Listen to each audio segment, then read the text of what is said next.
अस्सलाम वालेकुम, मेरा नाम है फ़रीहा खान और आप देख रहे हैं इंग्लिश विद रोशनी, आपका अपना चैनल जहां मैं पूरी कोशिश करती हूं कि आपको एडिटोरियल आसान लफ्ज़ों में समझा सकूं, ग्रामर के साथ और कॉन्सेप्ट्स के साथ। अच्छा, आज का जो एडिटोरियल है उसका टाइटल है protecting the environment.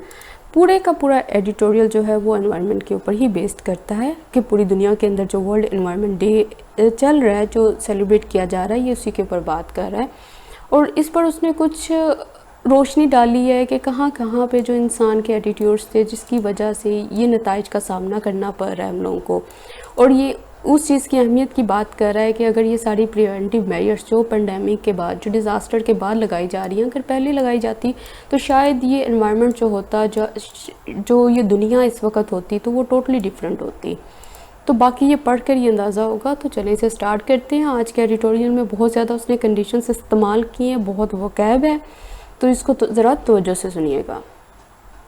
Even though, वो कह रहे हैं यहाँ तक, the novel corona virus pandemic, ये जो यूनिक सा कोरोना वायरस पेंडेमिक है ना, ये जो इसकी वबा है, हैज़ पुट, वो रख चुकी है मैनी बर्निंग इश्यूज़, बहुत से इम्पोर्टेंट इश्यूज़ को, मसाइल को कहाँ रख चुकी है, ऑन द बैक बर्नर, मतलब होल्ड पे रख चुकी हुई है। अब ये कोमा, उसके बाद देखो इट स्टिल प्रेजेंट, फिर भी वो कह रहा है कि ये प्रेजेंट करती है, ये पेश करती है एन अपॉर्चुनिटी, एक मौका। अच्छा, किस चीज़ का मौका ये पेश कर रही है? टू रिफ्लेक्ट ऑन करने का, कंसीडर करने का। किसको कंसीडर करना है? द डायरेक्शन, सिमत को। अच्छा, कौन सी सिमत? The world had been moving, जिसकी तरफ जो दुनिया थी ना वो मूव कर रही थी इन रिसेंट डिकेड्स, हालिया सालों में, एंड और टू कोर्स करेक्ट, और उसको राह रास्त पर लाना। अब वो ये कह रहे हैं कि इवन दो, हालांकि ये जो कोरोना वायरस पेंडेमिक है इसने बहुत से इम्पोर्टेंट इश्यूज़ को होल्ड पे रख दिया है, इस चीज़ के बावजूद ये फिर भी हमें एक अपॉर्चुनिटी प्रोवाइड करती है कि हम कंसीडर करें उसकी, हमारी जो दुनिया थी वो किस डायरेक्शन की तरफ मूव कर रही थी हालिया सालों में, और किस चीज़ का मौका प्रोवाइड करती है हमें टू कोर्स करेक्ट करने का, मतलब कि उसको राह रास्त लाने का, उसके पाथ को, उसके कोर्स को सही करने का। अब इस सेंटेंस के अंदर उसने इवन दो का इस्तेमाल किया, इसने स्टार्ट ही इवन दो से लिया। इवन दो का मतलब क्या है? देखो, इवन दो जो होता है ना वो कंट्रास्ट को शो करता है। बिल्कुल दो स्टेटमेंट्स जो हैं उनमें फ़र्क है। जैसे एग्जांपल चेक करो पहले, शी हैज़न्ट फ़ोन, उसने मुझे फ़ोन नहीं किया है। इवन दो, यहाँ तक कि शी सैड, उसने कहा शी वुड, वो करेगी। देखो, टू स्टेटमेंट्स की बात की है कि उसने मुझे फ़ोन नहीं किया, और दूसरी स्टेटमेंट ये है कि उसने मुझे कहा था कि वो करेगी। तो अब ये दोनों स्टेटमेंट्स जो हैं ओपोजिट हैं कि जब उसने मुझे कहा कि वो करेगी तो इसका मतलब, इसका रिज़ल्ट ये होना चाहिए था कि उसे मुझे फ़ोन करना चाहिए था, बट उसने नहीं किया, तो कंट्रास्ट आ गया ना। अब देखो, even though it was 8 o'clock, यहाँ तक कि वो कह रहा है 8 बज गए थे। The market was still busy, जो मार्केट थी वो तब भी बिजी थी, मतलब उसमें तब भी रश था। 8 बज के मतलब रात का टाइम स्टार्ट हो गया, मतलब रश कम हो जाना चाहिए, लेकिन मार्केट जो थी वो उतने ही रश से भरी हुई थी। तो अब इन दोनों में भी कंट्रास्ट आ गया।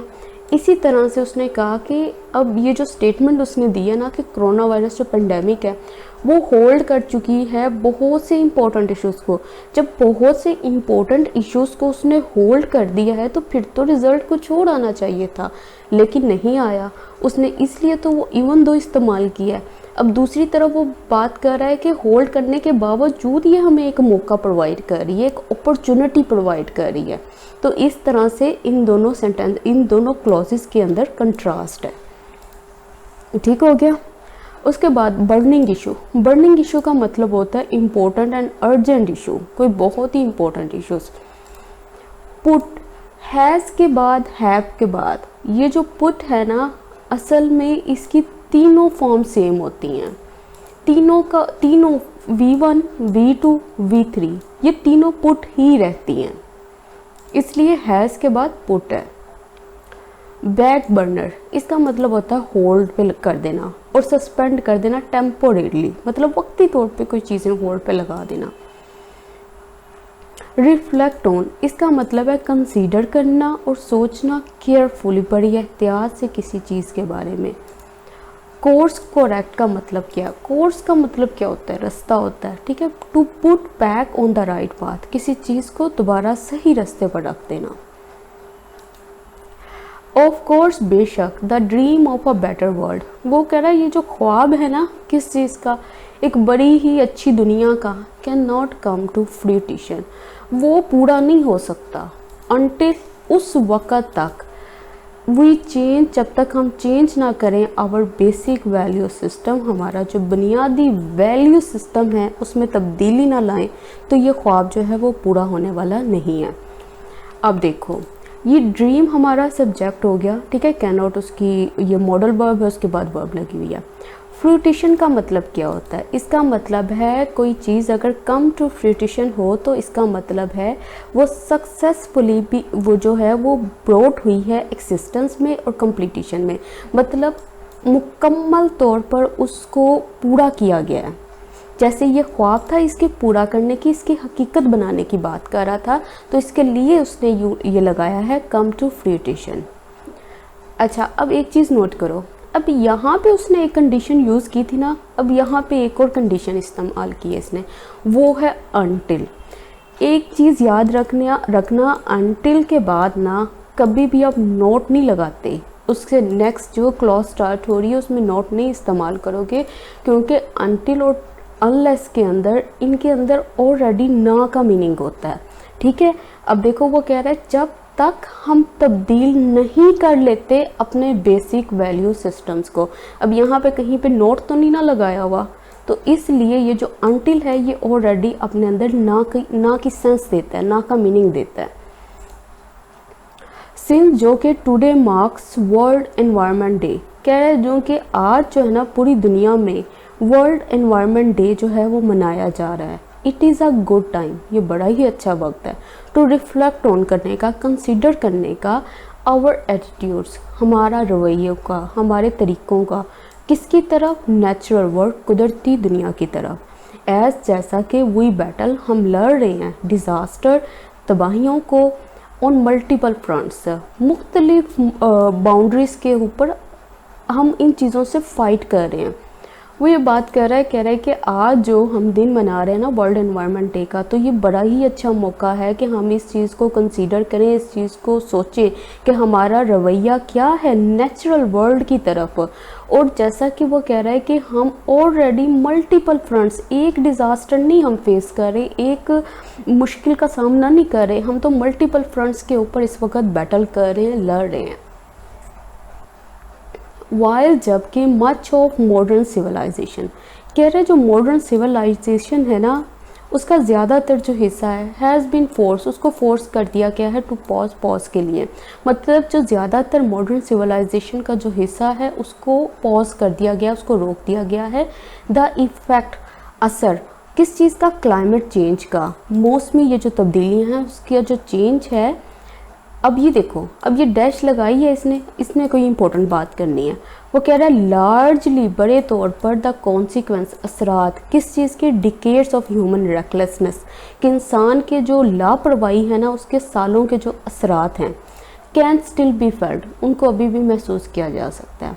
वो ये बात कह रहा है जो ज़्यादातर हिस्सा है ना सिविलाइजेशन का उसको फोर्स कर दिया गया पॉज पे, मतलब जितना जो ज़्यादातर चीज़ें हैं वो होल्ड पे आ गई हैं, पॉज पे हो गई हैं, लेकिन जो असर है ना क्लाइमेट चेंज का, कि सारी चीज़ें तो पॉज पे है, तो फिर भी ये जो क्लाइमेट चेंज के कौन से असर हम फेस कर रहे हैं? कह रहा है ये वो असर हैं जो कि इंसान की सालों की लापरवाही की वजह से अभी भी महसूस किए जा सकते हैं। अच्छा, अब ये देखो उसने यहाँ पे बात की है हैज़ बीन फोर्स्ड, यहाँ पे हैज़ बीन आया है, उसके बाद बी प्लस V3 लगा हुआ है, मतलब ये क्या चीज़ है? ये पैसिव स्ट्रक्चर है। अब ये देखो उसने यहाँ पे कहा कैन बी फेल्ड, यहाँ पे कैन फिर बी प्लस V3 याद रखना ये पैसिव स्ट्रक्चर होते हैं, ठीक है। अब आ गया B प्लस V3, ये मॉडल का पैसिव वॉइस है, मॉडल का पैसिव स्ट्रक्चर बना हुआ है। रेकलेसनेस, इसका मतलब होता है केयरलेस ऑफ कॉन्सिक्वेंसेस, मतलब लापरवाही। आपको कोई फ़र्क नहीं पड़ता कि मेरा जो एक्शन है उसके कॉन्सिक्वेंसेस क्या होंगे, उसके असरात क्या होंगे।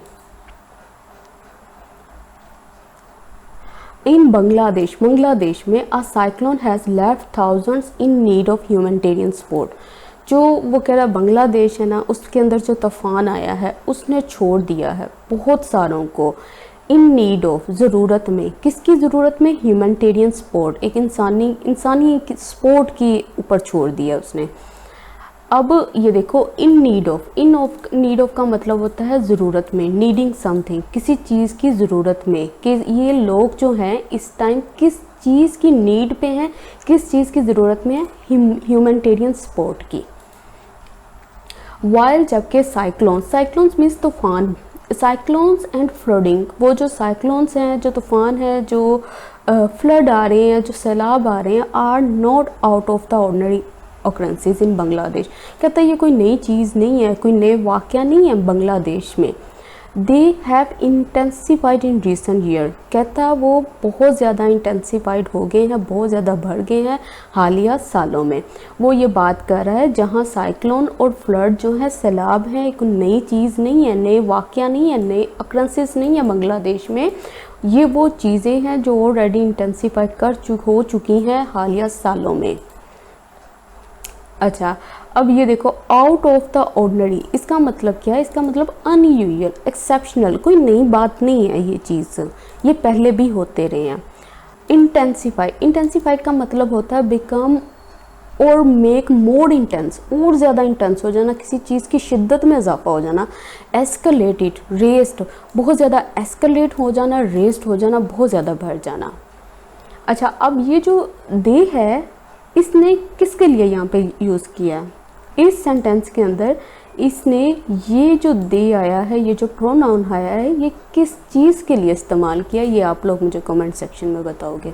But an even greater calamity, वो कह रहा है हालांकि एक बहुत बड़ी जो क्लैमिटी है, डिसास्टर है, मे हैव, हो सकता है, अनफोल्डेड, वो अनफोल्ड हो जाता, वो एक्सटेंड हो जाता, had the government there not acted as quickly as it did, अगर गवर्नमेंट जो है ना वहाँ की, उसने एक्ट ना किया होता इतना जल्दी जितना कि उसने किया, टू इंश्योर, पक्का करने के लिए 10,500 more shelters were available for those affected, जितना कि उसने किया इंश्योर करने के लिए, पक्का करने के लिए पनाह गाहों को उन लोगों के लिए जो अफेक्ट हुए थे, अलोंग विद, साथ ही साथ ओवरसीइंग, निगरानी करते हुए 70,000, 70,000 से ज़्यादा स्ट्रॉन्ग वॉलंटियर फोर्स की।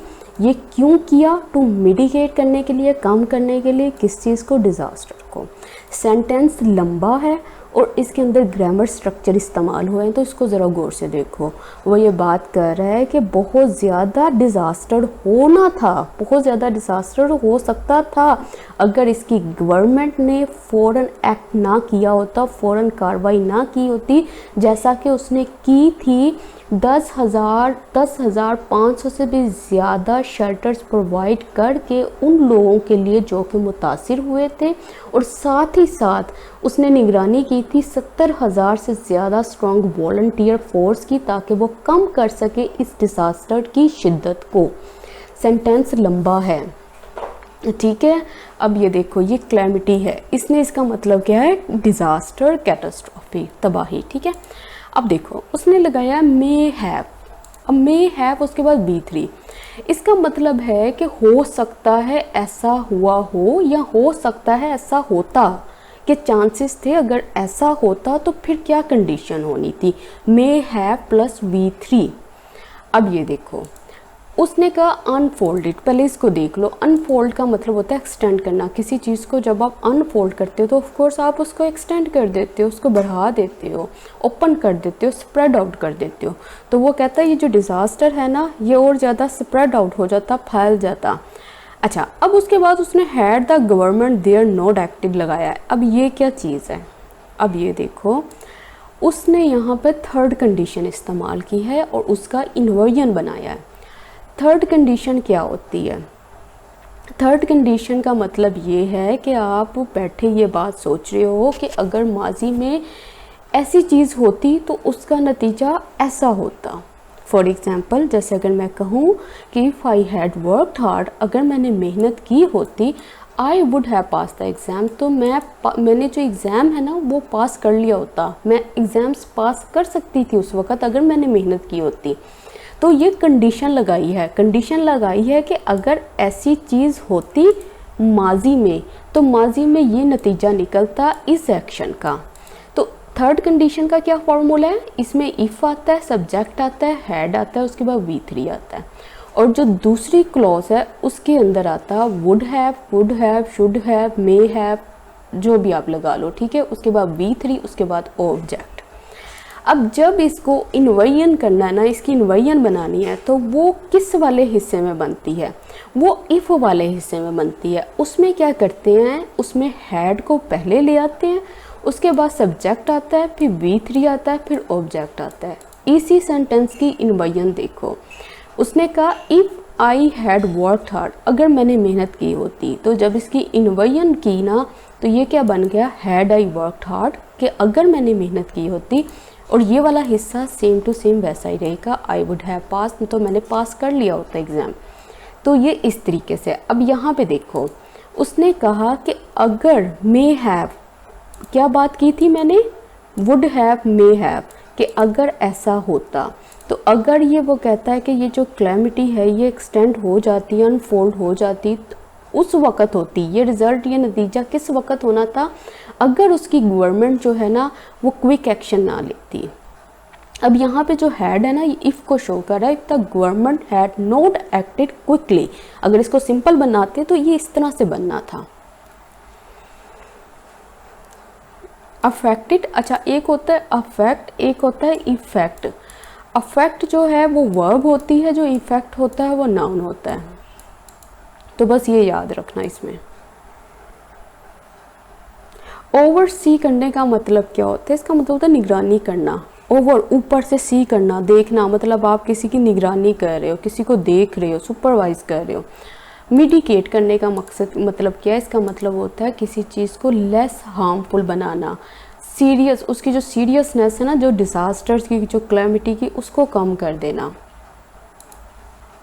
एडिशनली, मज़ीद, sanitizers, mask, soap and water were made available to them. कह रहा है कि एडिशनली, मज़ीद, एक तो उन्होंने ये काम किया कि उन्होंने शेल्टर भी प्रोवाइड की, सब कुछ किया, लेकिन इसके साथ साथ उन्होंने सैनिटाइजर्स प्रोवाइड किए, मास्क प्रोवाइड किए, सोप, वाटर अवेलेबल किए, मुहैया किए टू दैम, उनके लिए। वाइल, जबकि सोशल डिस्टेंसिंग मेथड्स वर रिपोर्टेडली इम्प्लीमेंटेड, कि ऐसी रिपोर्ट आई है कि जो सोशल डिस्टेंसिंग मेथड्स थे ना उनको भी इम्प्लीमेंट किया गया।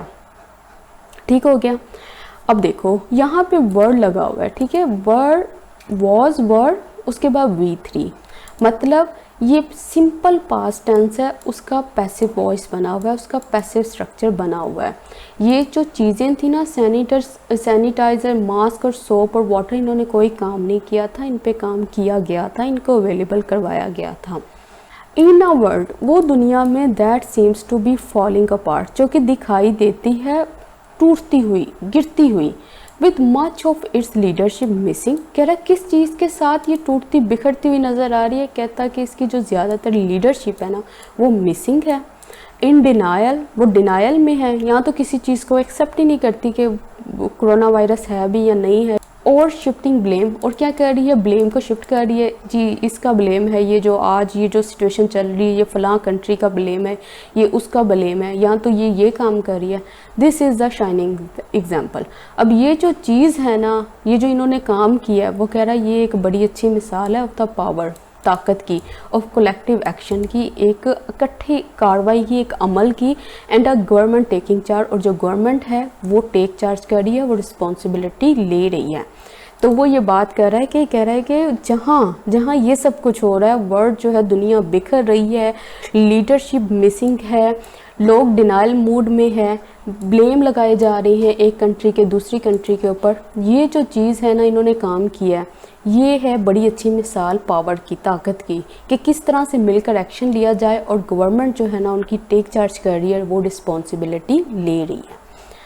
अच्छा, अब ये देखो, फॉलिंग अपार्ट का मतलब है टू स्टॉप बीइंग इफेक्टिव और सक्सेसफुल, मतलब ख़त्म हो जाना, इफेक्टिव होना और सक्सेसफुल होना। बिखर जाना, टूट जाना, तो मतलब आप इफेक्टिव तो नहीं रहोगे ना, सक्सेसफुल नहीं होगी वो चीज़। डिनायल, इसका मतलब है अनविलिंगनेस, ठीक है, टू एक्सेप्ट करने के लिए that something unpleasant is true. जो अनप्लेजेंट है ना, जो हो रहा है, जो कोरोना वायरस हुआ है, उसको कबूल ही नहीं करना, डिनायल करना उसको। अच्छा, शाइनिंग एग्जाम्पल क्या होती है? एन एक्सीलेंट और आइडियल एग्जाम्पल, एक अच्छी मिसाल जिसको कहते नहीं है, वो है ये। टेकिंग चार्ज, टेक चार्ज करने का मतलब होता है टू एक्सेप्ट करना, रिस्पॉन्सिबिलिटी को, अपनी जिम्मेदारी को कबूल करना।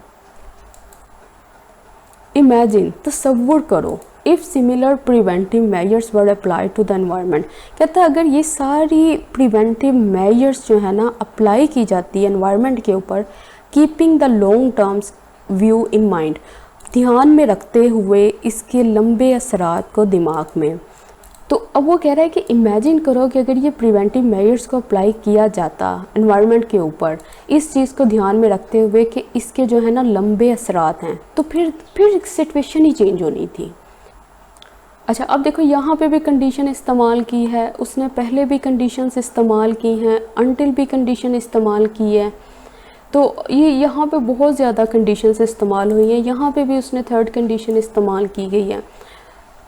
तो बहुत ये इस चीज़ को मतलब इन चीज़ों को समझे बगैर आप न्यूज़पेपर को नहीं समझ सकते। 5 years ago, 5 साल पहले the Paris agreement was drafted, कह रहा 5 साल पहले जो पेरिस एग्रीमेंट था ना उसको ड्राफ्ट किया गया था, उसका खाका बनाया गया था, मतलब आउटलाइन पेश की गई थी, विद द गोल, इस मकसद के साथ कि जी ऑफ रिड्यूस करना है, कम करना है global greenhouse gas emissions को। इस चीज़ को कम करने के मकसद के तहत उन्होंने क्या किया था, एक एग्रीमेंट को ड्राफ्ट किया था, उसकी आउटलाइन की थी, उसको पेश किया था। 5 years later, 5 साल बाद क्या हुआ? वो कह रहा है global greenhouse gas emissions are set to have gone down, कहता है ऐसा कहा जाता है कि ये जो ग्रीन हाउस गैस इमिशंस थी वो कम हो गई थी, बट लेकिन प्राइमरली मेनली बिकॉज ऑफ, किस वजह से हुई थी? वो कह रहा है सर्कमस्टांसेस, हालात की वजह से, फ्यू कुड हैव प्रेडिक्टेड, जिसे चंद लोग जो है ना वो प्रिडिक्ट कर सकते थे, रादर देन, बजाय किस चीज़ के, थ्रू ह्यूमन विल, इंसान की जो कैपेसिटी है किसी चीज़ को करने की, ह्यूमन विल उसके, and the formulation and implementation of environment friendly policies.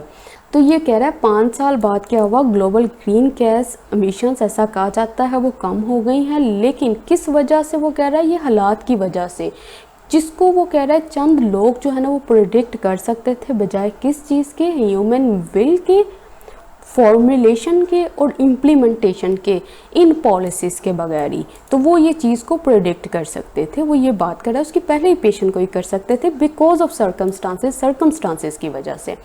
अच्छा, अब ये देखो उसने यूज़ किया है are set to have gone down, ऐसा कहा जाता है।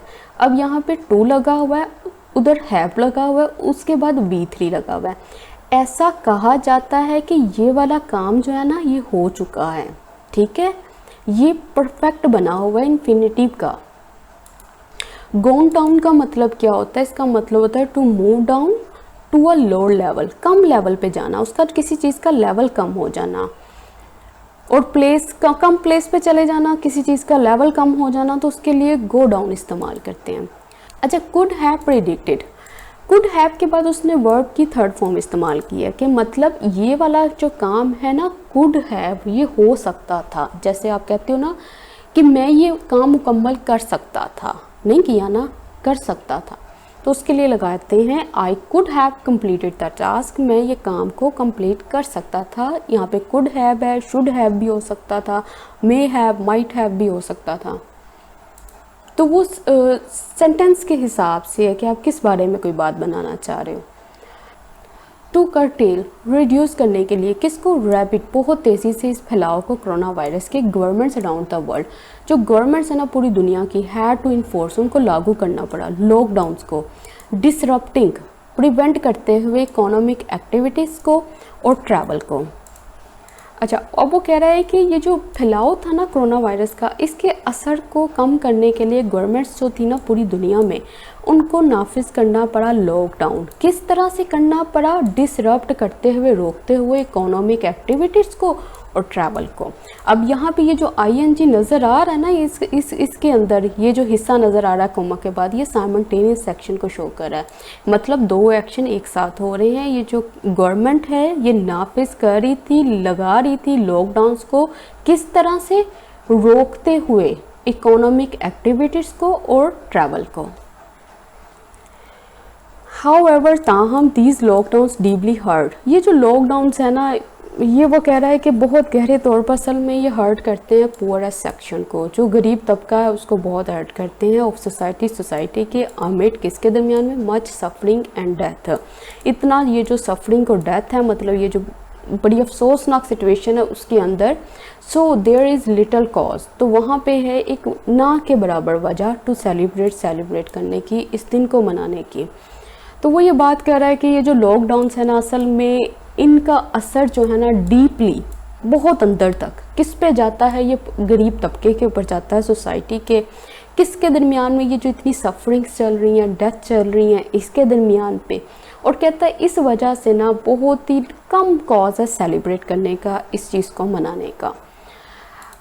अच्छा, अब ये देखो यहाँ पे भी इनवर्जन बनी हुई है, ठीक है। ये देयर जो होता है ये एडवर्ब होता है, ये डमी सब्जेक्ट कह लो, ये सब्जेक्ट नहीं होता, असल सब्जेक्ट ये होता है, ठीक है। ये इज़ जो है ये इसकी वर्ब है, इसमें वर्ब पहले आ जाती है और सब्जेक्ट बाद में आता है।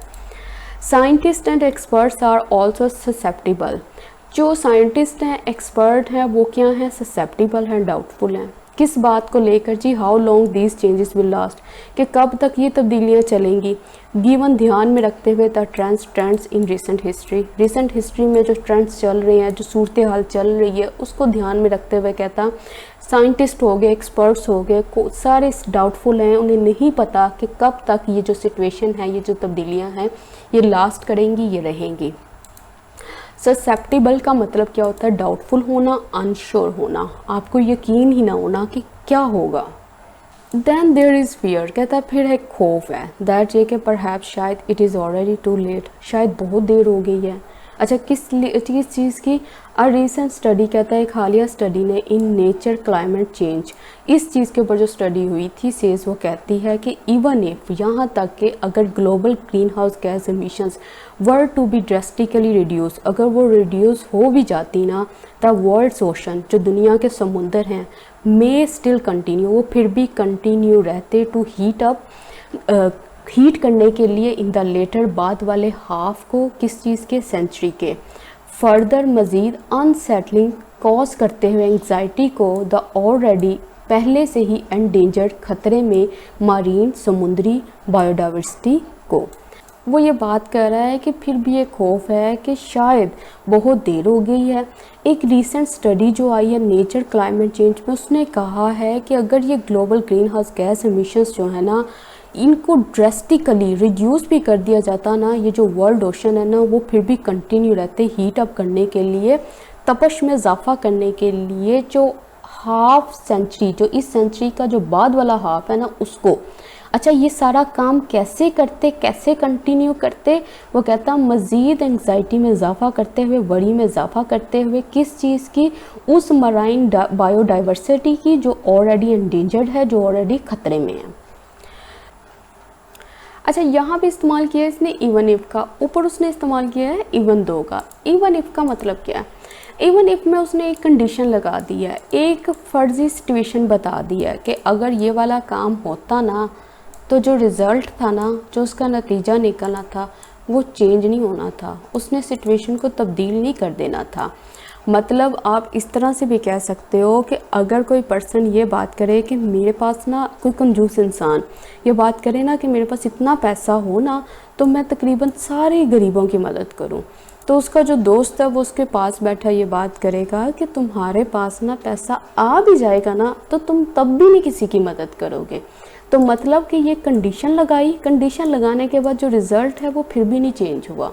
तो वो यही बात कर रहा है कि अगर ये जो ग्रीन हाउस गैस एमिशंस है ना, इनको वर टू बी रिड्यूस्ड, इनको रिड्यूस किया जाता, तो वो जो सिचुएशन है ना वो फिर भी ये रहती, वो फिर भी कंटिन्यू रहती। तो इस तरह से ये बना है। अच्छा, ड्रास्टिकली का मतलब होता है एक्सट्रीमली वेरी, बहुत तेज़ी से रिड्यूस्ड होना। अनसेटलिंग, कॉजिंग एंग्जाइटी और अनईजीनेस, डिस्टर्बिंग मतलब मज़ीद एंग्जाइटी और वरी को क्रिएट करना। एंड डेंजर का मतलब है ख़तरे में डालना। बट वट फील्स लाइक, कहता है जो फील होता है ना, क्या फील होता है, लाइक लगा के बता रहा है, द एंड ऑफ टाइम्स, जो वक्त का इख्तिताम होता है ना, समटाइम्स बाज़-औक़ात टर्न आउट टू बी, वो निकल कर आता है, वो चेंज होता है, किस सूरत में, अ पीरियड ऑफ ट्रांजिशन। मतलब कि बाज़-औक़ात ऐसा फील होता है कि जो एक वक्त जब ख़त्म होता है ना, वो टर्न आउट टू बी होता है एक ट्रांजिशन में, एक चेंज में, एक तब्दीली में, कि वो एक तब्दीली लेकर आता है। अच्छा, अब वो कह रहा है चेंज इज़ इन मोशन। अब ये जो चेंज है, तब्दीली, तो कहता है कि वो तो मोशन में है ऑलरेडी, मतलब अमल में है। कैसे है, अब ये देखो, ये कोलन के बाद बताएगा, फॉर द फर्स्ट टाइम, पहली दफ़ा, इन मोर देन 130 ईयर्स, 130 सालों में पहली दफ़ा, renewable energy sources have suppressed coal in the United State. जो रीन्यूएबल एनर्जी सोर्सेज थे उन्होंने सप्रेस कर दिया, पीछे छोड़ दिया कोल को यूनाइटेड स्टेट्स में। मतलब वो ये बात कर रहा है कि पहले जो सोलर, विंड और दूसरी रीन्यूएबल एनर्जी सोर्सेज होती थी ना, जो इस्तेमाल होती थी, उन्होंने गिरा दिया है कोल को। ये सब कुछ हुआ है पहली बार, 130 सालों में पहली बार हुआ है यूनाइटेड स्टेट्स में। तो इस तरह से वो कह रहा है ये अब चेंज लेकर आ रहे हैं, इस तरह के चेंज की बात कर रहे हैं। तो एडिटोरियल हो गया कंप्लीट। आप सबका बहुत शुक्रिया जो आपने अच्छे अच्छे कमेंट्स किए हैं लास्ट वीडियो में। तो इसी तरह से मुझे मोटिवेट करते रहिएगा, इंशाल्लाह मैं न्यू वीडियोस लेकर आती रहूँगी। इसके साथ ही मुझे इजाज़त दें, अल्लाह हाफ़िज़।